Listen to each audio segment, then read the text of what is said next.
We didn't even know where we were. But by that time, at 4 o'clock in the morning, there were other women prisoners there in their striped uniforms and who told us where we were in a mocking, very mocking voice, saying, you come here and you won't come out of here because you will go through the chimney. The chimney? What are they talking about? We had no idea. But when we stood outside at 4 o'clock in the morning, we started to smell something unusual, a sweet smell, something terrible. And then some of the other prisoners pointed out to us that this was the main camp, this was not Birkenau, this was the Hauptlager, the main camp, camp number 1 in Auschwitz. And there was already there, at that time, there was a crematorium. So that morning, we were processed. At that point, the first thing was that we were brought to a place where we had to get completely undressed. Our hair was shaved off, and that was one of the dramatic moments because that was the first dehumanizing moment. And then we were tattooed with our prisoner numbers. My number is 10,255. And we were given prison clothing, a striped dress, sort of a loose underpant, and some clogs. And later on we were given a kerchief for our head, but we were not supposed to wear it. Only later on did that happen. And we were brought back into the barracks, put up into our bunks, which was made of straw and wood. We were waiting to see for the next morning what would happen to us. We were called out again at 4 o'clock in the morning, stand in the dark, the roll call, which lasted sometimes for 2-3 hours. People collapsed. You were not supposed to move. You were not to look at anybody, to say anything. You just stood.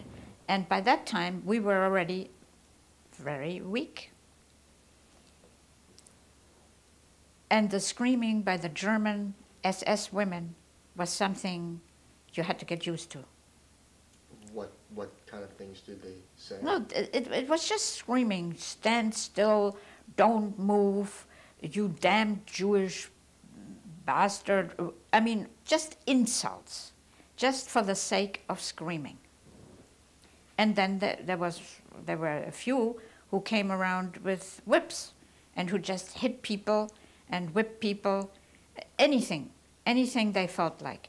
And if they felt that the way we called out the numbers were not called out the way they wanted it, they started all over again. Some number was missing, you stood another hour. So then the first morning they divided us up into groups, and I was in a group that was sent out into the fields and into a region where there were old houses that were being demolished, which I say were being demolished for the sake of demolishing them, so that we had to carry the stones, bring the stones from one place to another for the sake of doing it. Now, were you still with your mother at this point? Yes, I was. We were together. And the first thing they told us when we started to march out, take off your clogs. So we were supposed to go barefoot and carry the clogs. And it was hot. That was the part of Poland which was sort of marshy land. It was very hot. There was nothing. There were no trees. There was nothing. And we were not supposed to cover our heads, barefoot, with just a striped dress on. And we marched. Many people could not continue because by the time we got there, their feet were already full of blood, and the beating and the screaming. We did this for a few days, and I knew, and my mother knew, another few days we wouldn't be there. And that was the idea, after all. And then came the morning where one of the prisoner women, the Capel, came into our barrack and said, "We are looking for women who know how to work in an office, who know languages, who know how to translate." And right away my mother pushed me and she said, "You go, you have to go." I said, "How can I go? Where are you going to be?" "You go, you will help me," she said. She was always the optimist. So I went with a few other girls, and we stood in line in front of the Obersturmführer Schwarz, who was the labor commandant, however you want to call it. He was in charge of gathering the appropriate labor they needed. And he had a white-gloved hand, and he simply went, "You, you, you," and we were 5 that were picked.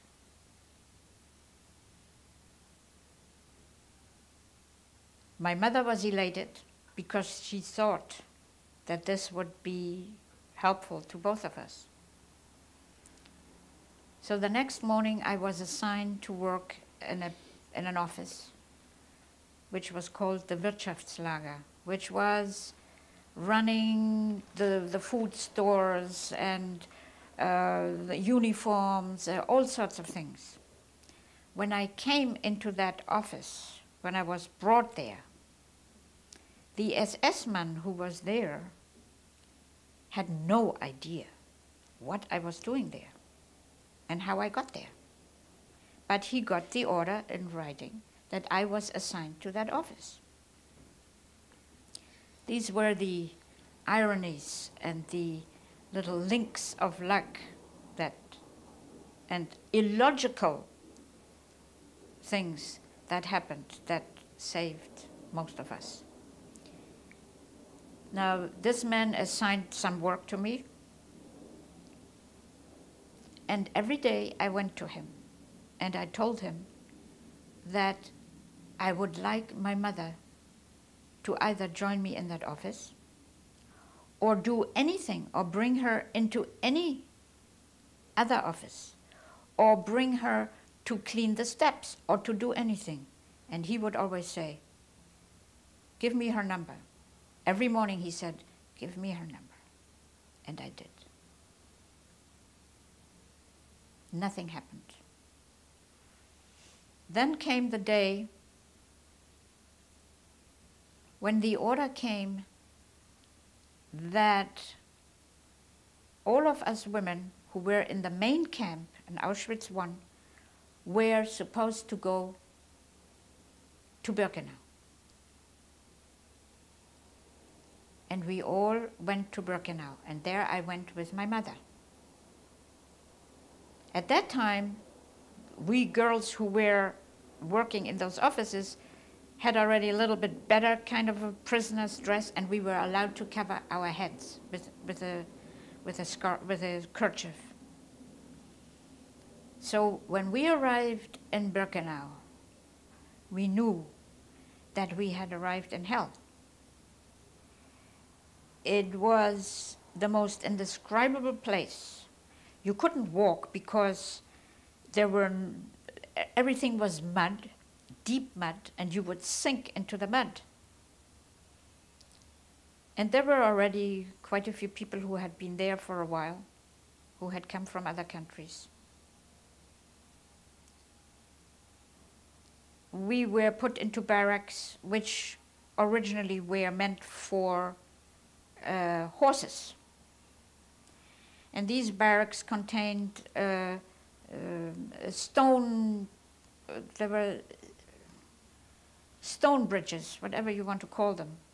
And you were supposed to sleep on that. Some people had some straw, some people had nothing. And we were crammed into these compartments, 5, 6, 7, 10.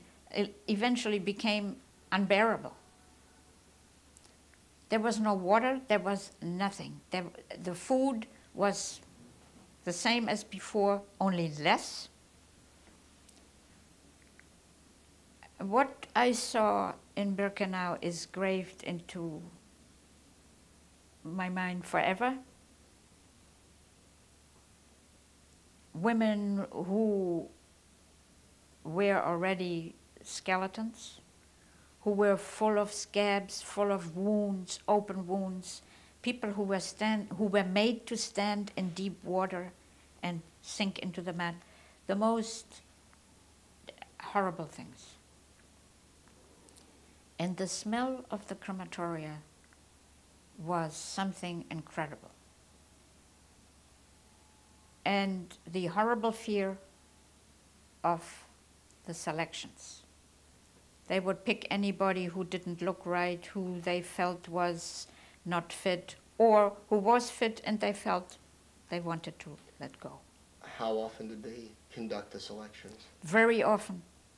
Very often at the beginning. And after a few days, my mother, who was at that point 37 years old, started to look terrible, absolutely terrible. She was burned by the sun, and she had big open wounds. We all had open wounds, which turned out to be holes, which we still have some of the holes in our legs. But what caused that? Infections, malnutrition. But my mother started to be in very bad shape. And then came the order again that those women who were working in the offices, so every morning we were going, I have to say, we were going from Birkenau to the main camp to work in these offices. But then came the order that all the women who were in Birkenau and who were working for the SS had to move back to Auschwitz, to a specific building where all those who were in touch with the SS or working for the SS were to be quarantined. Because a typhus epidemic was breaking out, which was produced by fleas. And the SS had already been seriously affected by it. They were losing manpower. So therefore, anybody working in their proximity had to be kept, quote, clean. And the horrible moment of having to leave my mother, I didn't want to go, and she said, "You have to go. There is still hope that you can get me." And I left her that morning in very bad shape. And we arrived in a building called Stabsgebäude, staff building, in the main camp, where we were put up again in, quote, normal bunks, wood and straw, but there was water, we could wash. The food was about the same. There was no difference. And I started right away. Every morning I found out that there were some people who went back and forth to Birkenau every morning. And I filled bottles of water. I told them where my mother was, the barrack, the number. And I started again to argue with the SS. And I never heard from my mother again. I never know whether, I'm quite sure she didn't. She got the water or the notes I wrote. Somebody else took the water. This was the life in Auschwitz. And I started to hear of more and more terrible selections.